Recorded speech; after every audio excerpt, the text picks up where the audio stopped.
मेरे प्यारे दोस्तों, कैसे हैं आप लोग? सबको नमस्ते। मैं आप लोगों को त्रिभुज नामक चैप्टर पढ़ा रहा हूं, जिसमें प्रमेय 6.1 6.2 पढ़ चुके हैं ऑलरेडी। जो प्लेलिस्ट में जा कर के आप देख सकते हैं, या आई बटन पे क्लिक कीजिए, आपको वहां प्लेलिस्ट मिल जाएगी। और उसको पढ़ाने से पहले मैं आप लोगों को दोस्तों ये बताना चाहता हूं कि मैथ सबसे आसान सब्जेक्ट है, मैथ से घबराने की ज़रूरत नहीं है। और ये त्रिभुज वाला चैप्टर जो है, इससे बच्चे बहुत ज़्यादा परेशान हो जाते हैं प्रायः कि ये बहुत डिफ़िकल्ट है, इसमें कोण एंगल बहुत सारी चीज़ें आती हैं। बट बिल्कुल भी डिफ़िकल्ट नहीं है। चीज़ों को अच्छे से समझते चलिए मेरे साथ, मज़ा आ जाएगा, फन बिल्कुल आएगा, आनंद आ जाएगा। मैथ को अच्छे से समझो, स्टेप बाय स्टेप समझते चलो। तो चलिए आइए देखते हैं। इसमें है, यदि दो त्रिभुज में संगत कोण बराबर हों तो उनकी संगत भुजाएं एक ही अनुपात में होती हैं और इसलिए ये त्रिभुज समरूप होते हैं। तो हम लोग ये पढ़ चुके हैं कि एक त्रिभुज का दो कोण दूसरे त्रिभुज में दो कोणों के बराबर हो तो त्रिभुज समरूप होता है। अब हम लोगों को ये प्रूव कर देना है कि दो त्रिभुज के संगत कोण बराबर हैं, मतलब दोनों त्रिभुज समरूप हैं। लेकिन उसमें हमें ये सिद्ध करना है कि उनकी जो संगत भुजाएं हैं, हमने बताया था जो कोण बराबर होता है उसके सामने की भुजा क्या होती है, संगत होती है। ठीक, तो जो संगत भुजाएं हैं उनमें क्या होता है, वो समान अनुपात में होती हैं। ठीक, अनुपात उनका निश्चित होता है। तो ये चीज़ हमको प्रूव करना है। तो आइए सबसे पहले देखते हैं। दिया है, क्या दिया है,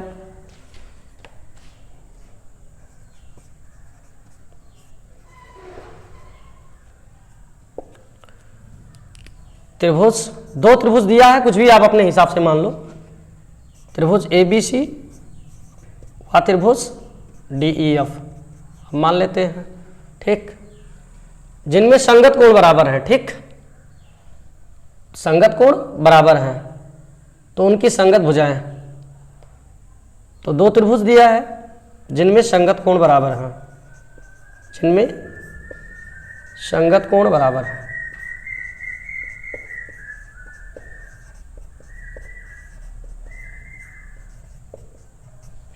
चलो त्रिभुज हम लोग बना लेते हैं, एक बना लेंगे ABC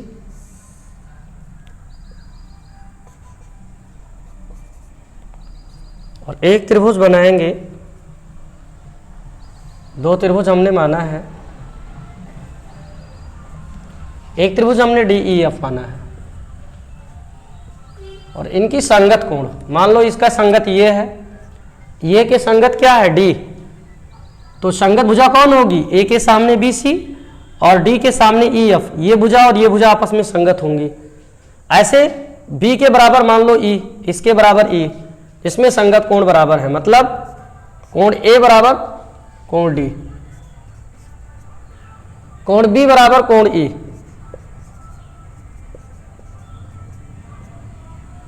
कोण C बराबर कोण F। ये सब संगत है, माना गया, कोई भी मान सकते हैं। C बराबर कोण F। ठीक, संगत भुजाएं एक ही अनुपात में होती हैं। सिद्ध क्या करना है, सिद्ध करना है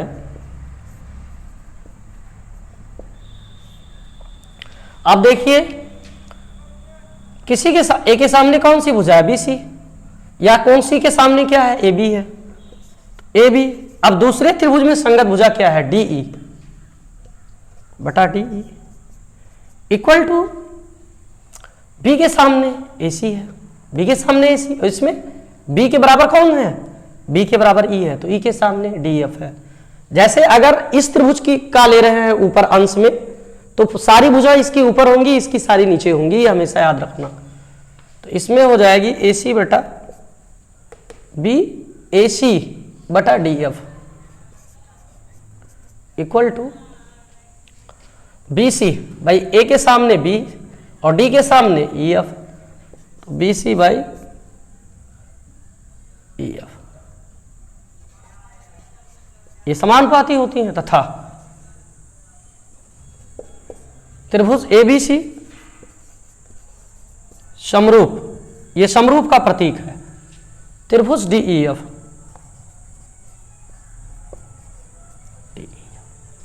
ये सिद्ध करना है हम लोगों को। तो सिद्ध करने के लिए सबसे पहले हम लोग रचना करेंगे। 10 रूप मैंने बता दिया ऑलरेडी। रचना में इस भुजा AB पर एक बिंदु P लेंगे, इस प्रकार लेंगे, और यहाँ Q लेंगे, इस प्रकार लेंगे और इसको मिला देंगे। ठीक, तो लिखेंगे रचना में त्रिभुज ABC में भुजा AB पर बिंदु P इस प्रकार लिया कि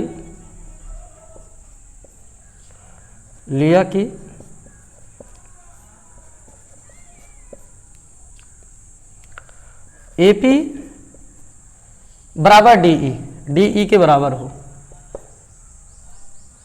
तथा भुजा AC पर बिंदु Q इस प्रकार लिया कि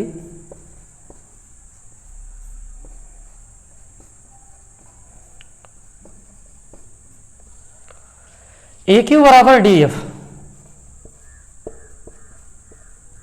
AQ बराबर क्या हुआ? DF। तो सबसे पहले हमने क्या किया, भुजा AB लिया, AB पर एक बिंदु P इस प्रकार लिया कि AP जो है यहां से यहां तक वो DE के बराबर हो, और इसी प्रकार AC पर एक बिंदु Q लिया जो DF के बराबर हो। ये रचना किया। उसके बाद क्या किया, उसके बाद में हमने P को Q से मिलाया, P को Q से मिलाया।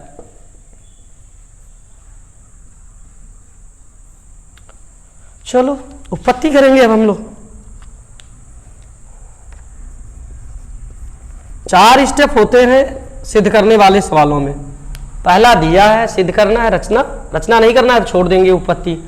अब हमारे पास 2 त्रिभुज मिल रहे हैं, त्रिभुज APQ व DEF में। त्रिभुज APQ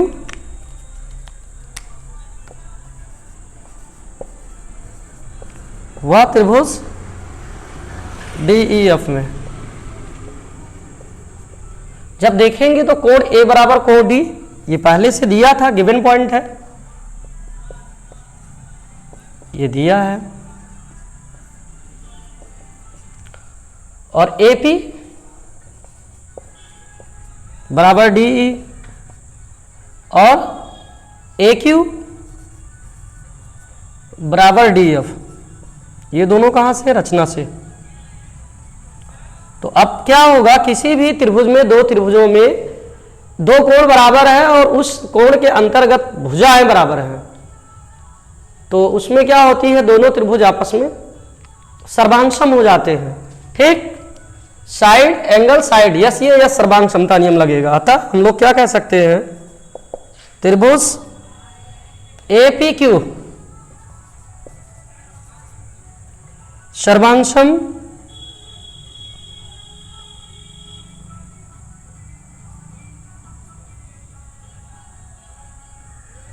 त्रिभुज DEF, ये दोनों त्रिभुज क्या हो गए? सर्वांगसम हो गए। अब अगर सर्वांगसम हो गए तो इनकी संगत भुजा व संगत कोण सब आपस में क्या हो जाएगी? बराबर हो जाएगी, और P के बराबर E हो जाएगी और Q के बराबर F हो जाएगी। ये सब क्या हो जाएगी? P के बराबर कोण E हो जाएगी और Q के बराबर F हो जाएगा, इसके बराबर ये है। ठीक, क्योंकि जो सर्वांगसम त्रिभुज होती है उनकी संगत भुजाएं क्या होती हैं? समानुपात में होती हैं, और ये जो PQ है वो किसके बराबर हो जाएगा? EF के बराबर हो जाएगा। अब हम लोगों को क्या देखना है,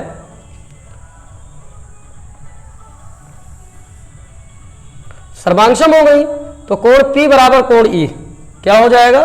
अतः CPCT एक रूल लगता है, कोरोस्पॉन्डिंग ऑफ कॉन्ग्रुएंट ट्रायंगल, कक्षा 9th में हम लोग पढ़ चुके हैं। अतः कोण P बराबर कोण E।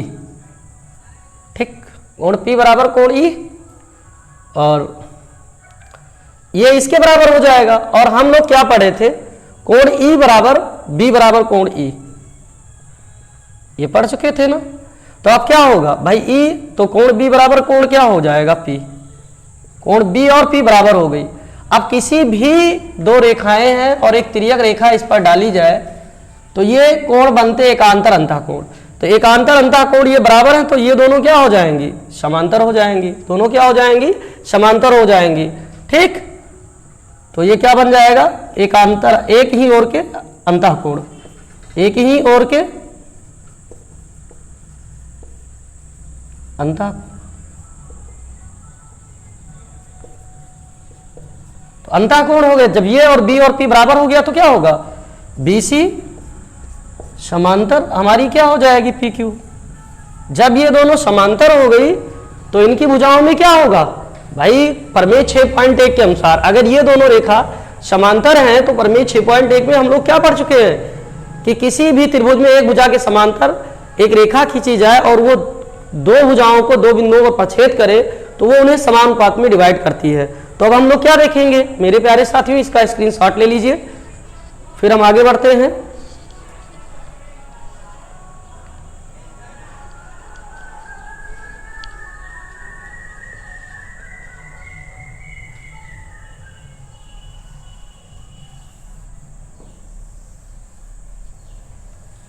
चलिए देखते हैं। अतः अब इसमें क्या हुआ, इसके ये समांतर हो गई प्रमेय 6.1 के अनुसार।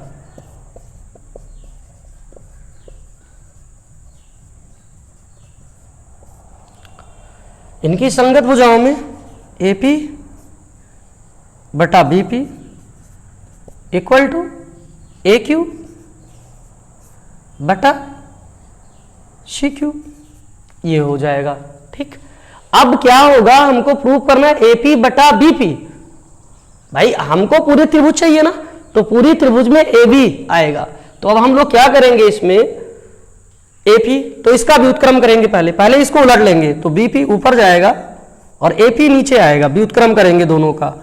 अगर इसका व्युत्क्रम कर रहे हैं तो इधर वाले का भी व्युत्क्रम कर लें, तो CQ बटा AQ। अब दोनों ओर क्या करेंगे, दोनों ओर एक जोड़ने पर, दोनों ओर एक जोड़ने पर, जब दोनों तरफ एक जोड़ेंगे तो क्या मिलेगा हम लोगों को, BP बटा AP plus 1 equal to CQ बटा AQ प्लस 1। अब इससे इधर ले जाएंगे तो VP plus AP upon AP equal to CQ plus AQ upon AQ। अब ध्यान से देखिए, BP plus AP, BP plus AP जोड़ेंगे तो क्या मिलेगा, AB मिल जाएगा। AB by AP equal to CQ plus AQ जोड़ेंगे तो क्या मिलेगा, AC मिलेगा बटा AC बटा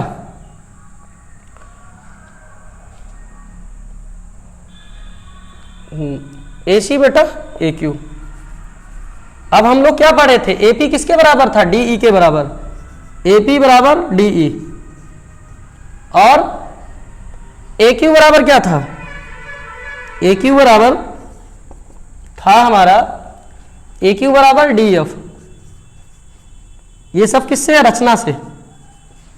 अब हम क्या करेंगे, जहां AP है वहां DE रख देंगे, तो AB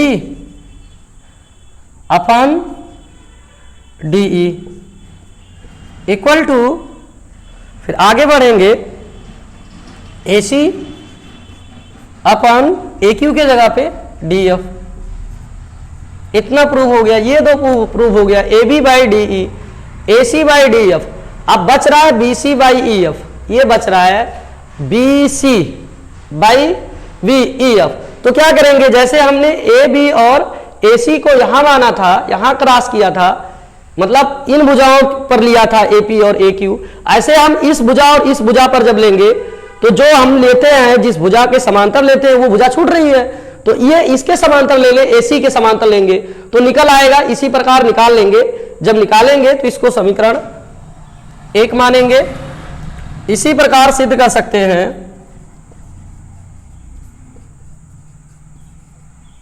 अब फिर इतना करना पड़ेगा, तो फिर इसीलिए सेम ऐसे करना है, एग्जैक्ट ऐसे करना है। मैं समझा देता हूं, सिद्ध कर सकते हैं। ध्यान से देखिएगा मेरे साथियों, जैसे हमने क्या किया, जब BC के समांतर PQ को लिया, सिद्ध किया, तो BC बटा EF नहीं प्राप्त हुआ हमको यहाँ, ठीक, मतलब जिसके समांतर लिया वो नहीं प्राप्त हुआ। इसी प्रकार अगर AC के समांतर ले लेंगे, ध्यान से देखिएगा, इस चीज को Q यहां ले ले तो AC के समांतर हो जाएगा, और तब हमको क्या प्राप्त हो जाएगा, जब हम इसको इसके समांतर ले लेंगे तो हमको प्राप्त हो जाएगा, बड़े ध्यान से देखिएगा, AB बटा DE। अब इसमें किसके समांतर लिए, इसके समांतर लिए है ना, तो ये वाला छूटेगा, BC बाई क्या हो जाएगा, BC बाई EF। इस प्रकार से अलग जितना लंबा इसको पूरा प्रूफ किया गया है उतने लंबा ये भी प्रूफ किया जाएगा सेम वैसे, तो ये समीकरण 2 मिल जाएगा। अब हम लोग क्या करेंगे, समीकरण 1 व 2 से देख लेंगे, समीकरण 1 व 2 से, दोनों से जब देखेंगे तो क्या मिलेगा, देखो AB बटा DE बराबर AC बटा DF और AB बटा DE बराबर BC बटा EF, तो क्या है, AB बटा DE इक्वल टू AC बटा DF इक्वल टू BC बटा EF। ये हो गया प्रूव्ड, यही प्रूव करना था।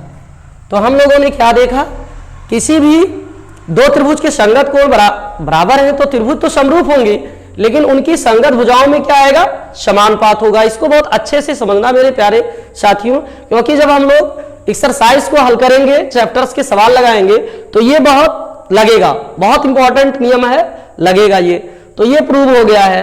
अतः समरूप तो पहले था क्योंकि उनके कोण बराबर थे, लेकिन अगर किसी एक त्रिभुज की मतलब एक त्रिभुज की दूसरी त्रिभुज की संगत भुजाएं आपस में समानुपाती हो तो क्या होगा, एक त्रिभुज की तीनों भुजा दूसरे त्रिभुज के तीनों भुजाओं के समान अनुपात में हो, बटा कर दिया जाए, एक त्रिभुज की तीनों भुजा ऊपर ले ले, दूसरे त्रिभुज की तीनों भुजा नीचे ले ले और अनुपात समान आ जाए, तो क्या कहेंगे हम ये कहेंगे कि दोनों त्रिभुज क्या है, आपस में समरूप है। भाई कोण बराबर है, एक त्रिभुज का दो कोण या तीनों कोण दूसरे त्रिभुज के दो कोण या तीनों कोण के बराबर है, तो त्रिभुज तो समरूप होगा, लेकिन अगर उनकी संगत भुजाएं तीनों भुजाएं समानुपाती में है तो भी समरूप होगा। ये हम लोग प्रूव कर चुके हैं। अतः लिख सकते हैं, अतः अगर ये वाली कंडीशन है तो त्रिभुज ABC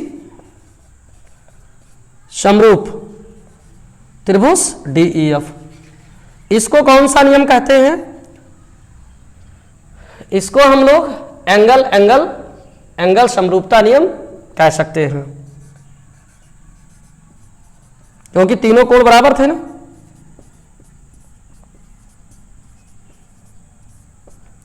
चलिए मेरे प्यारे साथियों, मेरा वीडियो कैसा लगा कमेंट बॉक्स में ज़रूर लिखना, और अगर अच्छा लगा तो लाइक व सब्सक्राइब जरूर करें और अन्य ग्रुप में भी शेयर करें।